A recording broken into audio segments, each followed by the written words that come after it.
It's a time machine, isn't it? It is not a time machine. What do you do and how do you do it? Applications here, so yeah, normally I have a resume.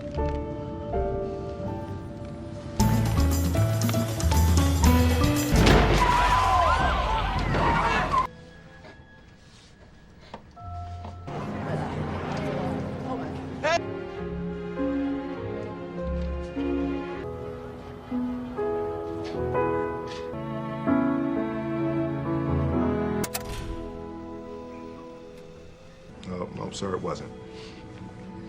Selamat datang di E-Film. Kali ini saya akan merangkum film yang berjudul The Pursuit of Happiness. Film Pursuit of Happiness merupakan film biografi drama Amerika Serikat berdurasi 117 menit yang dirilis pada tahun 2006 di Amerika Serikat dan disutradarai oleh Gabriele Muccino. Film ini merupakan film yang didasarkan dari biografi Chris Gardner yang berjudul The Pursuit of Happiness. Film The Pursuit of Happiness menceritakan tentang seorang salesman yang berumur 30 tahunan. Ia menghabiskan uangnya untuk membeli sebuah alat kesehatan, yaitu alat pemindai tulang. Salesman tersebut bernama Chris.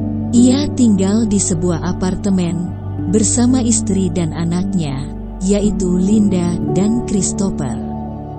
Linda bekerja sebagai buruh di sebuah tempat laundry. Ia terpaksa bekerja karena untuk membantu mencukupi kebutuhan sehari-hari.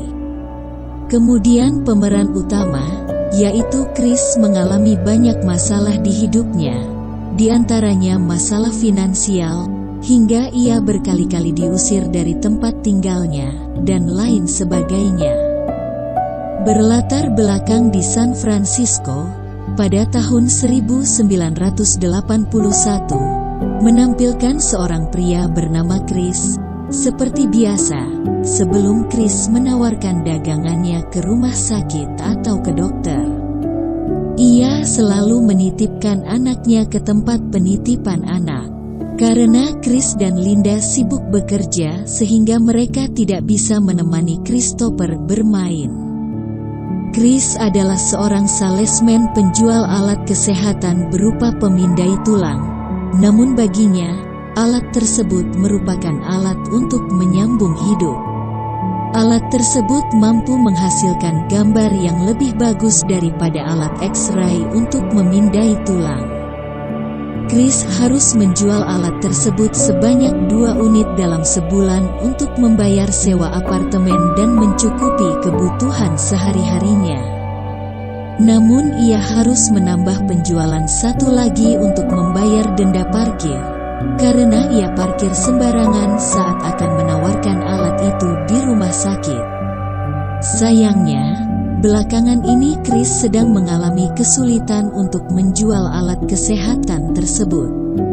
Karena hal tersebut, Linda menjadi menggerutu karena Chris telat membayar sewa apartemen dan telat membayar pajak. Chris meratapi hidupnya dengan menonton televisi dan memainkan Rubik. Pagi pun tiba, tak sengaja ia berjalan melewati sebuah perusahaan pialang. Kemudian ia bertanya kepada salah satu karyawan yang baru saja turun dari mobil. Chris bertanya mengenai apa pekerjaanmu dan bagaimana cara melakukannya. Karyawan itu menjawab, ia adalah seorang pialang saham. Kemudian Chris membandingkan hidupnya dengan para karyawan di sana. Kenapa ia tak seperti mereka? Chris berpikir bahwa ia akan menjadi seorang pialang saham. Saat ia akan mendaftar magang di sana, alat kesehatan yang dititipkan kepada seorang pengamen itu dibawa kabur.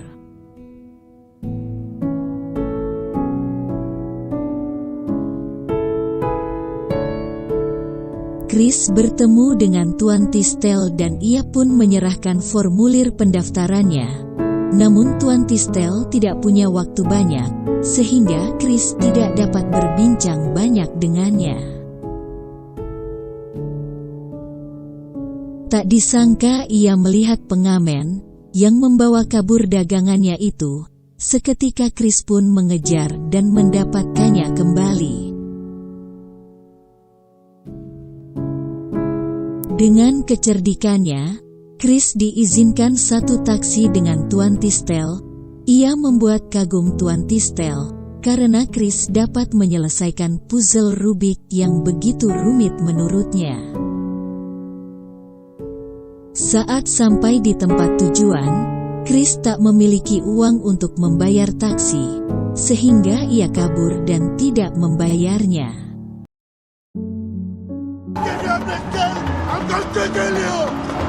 Kesedihan selalu menimpa Chris. Ia kehilangan salah satu dagangannya di stasiun dan ia juga ditinggal oleh istrinya, karena Linda sudah tidak tahan dengan kondisi yang menimpa keluarganya. Chris menjemput anaknya di tempat penitipan dan membawanya ke rumah. Namun karena Chris sudah lama belum membayar sewa, ia pun disuruh untuk mengecat tembok dan diberi waktu 1 minggu untuk melunasinya. Namun cobaan terus menimpa Chris. Ia dijemput oleh polisi karena ia tidak membayar tilang dan akhirnya ia dipenjara. Bukan hanya sampai di situ, saat Chris dipenjara, sebenarnya ia besok akan mengikuti interview menjadi pialang. Namun apa daya, ia tidak bisa mengelak dari hukuman itu. Saat pagi datang, Chris dibebaskan dari penjara. Ia langsung menuju tempat interview tanpa memikirkan penampilannya. Chris memperkenalkan namanya kepada para petinggi perusahaan, namun ia dipandang tak layak dari segi penampilannya. Ia menjelaskan semua yang terjadi padanya. Kemudian para petinggi itu tertawa dan menerima Chris untuk mengikuti program magang di perusahaan itu. Kesedihan terus menimpa Chris, karena istrinya yaitu Linda akan pergi ke New York untuk bekerja di rumah makan. Chris sangat sedih karena ditinggal oleh istrinya. Chris harus pindah, karena ia sudah lama menunggak pembayarannya di tempat tinggal yang lama.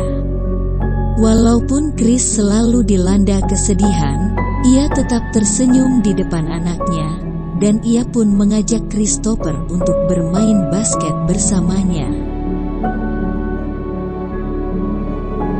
Ia mengajak Christopher untuk menjual alat kesehatan, satu persatu alatnya pun terjual.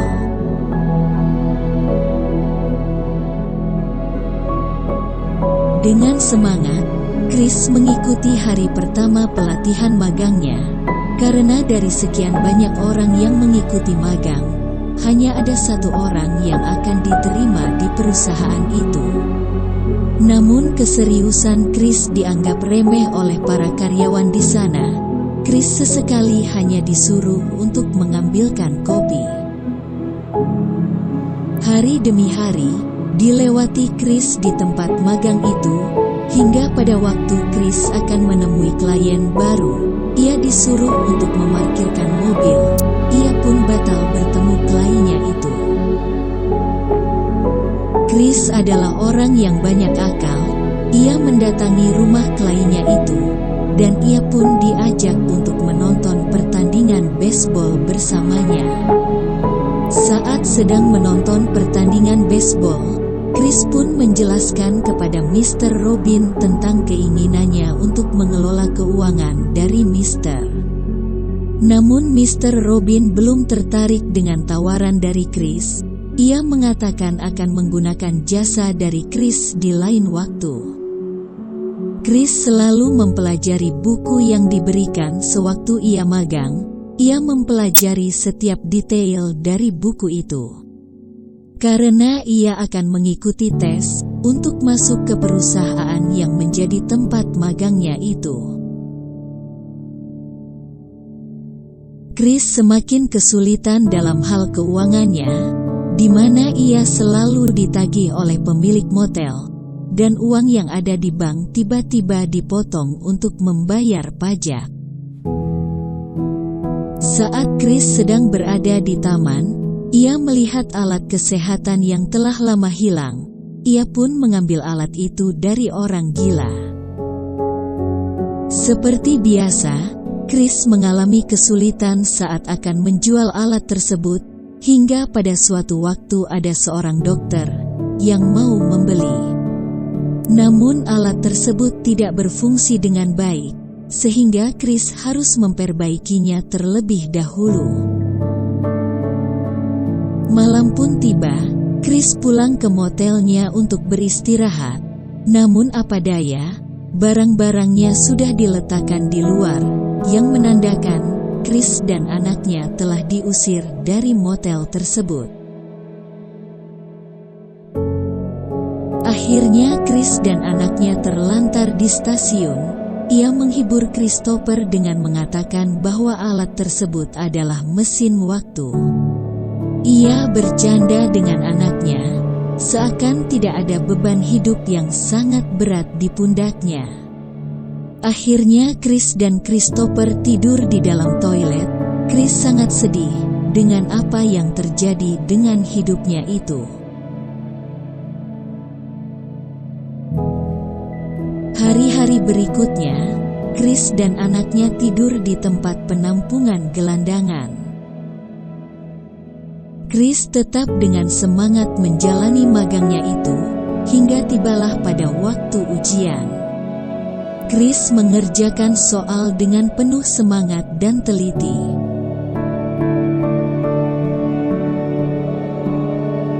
Tak sampai di situ kesedihan yang dialami oleh Chris.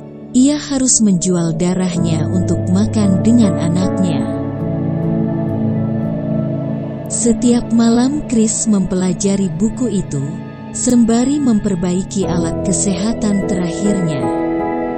Benar saja, akhirnya alat itu pun selesai diperbaiki, dan laku dijual kepada seorang dokter. Uang yang didapat Chris dari hasil penjualan alat kesehatan terakhirnya dipakai untuk menyewa hotel, karena ia ingin membuat anaknya senang. Singkat cerita, waktu pengumuman tes pun tiba. Chris diberitahu oleh atasan bahwa ialah yang diterima di perusahaan itu. Chris pun merasa haru dan bahagia, karena tak disangka ia bisa lolos menjadi pialang saham di perusahaan itu. Ia pun langsung menemui anaknya di penitipan anak dan memeluknya. Itulah tadi rangkuman film The Pursuit of Happiness, di mana film tersebut banyak pelajaran yang dapat kita ambil di antaranya. Kita harus bekerja keras, tetap semangat dan jangan pernah menyerah dengan keadaan. Saat menonton film ini, banyak scene yang membuat penontonnya ikut menjadi sedih, karena film ini diambil dari kisah nyata seorang yang bernama Chris Gardner. Dahulunya ia adalah seorang yang biasa saja, namun sekarang ia adalah seorang CEO firma broker, wirausahawan, investor, dan motivator di Amerika. Chris Gardner dikenal karena keuletannya. Nantikan rangkuman film selanjutnya. Semoga kita selalu diberikan kesehatan dan terima kasih.